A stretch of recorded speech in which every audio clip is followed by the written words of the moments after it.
టేబుల్ని కంప్లీట్గా డిలీట్ చేయడం ఎలానో చూద్దాం. డేటాబేస్లో నుంచి టేబుల్ని కంప్లీట్గా తీసేయాలి, అది ఎలానో చూద్దాం. ఫస్ట్ నేను డిలీట్కి డ్రాప్కి ఉన్న డిఫరెన్స్ చెప్తా.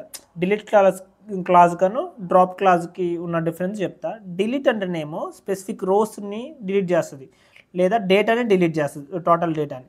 కానీ టేబుల్ని మొత్తం డిలీట్ చేయదు. అదే డ్రాప్కి వస్తే డ్రాప్ అనేది మొత్తం హోల్ టేబుల్ని డిలీట్ చేస్తుంది అనమాట. హోల్ టేబుల్ని మొత్తం డిలీట్ చేస్తుంది.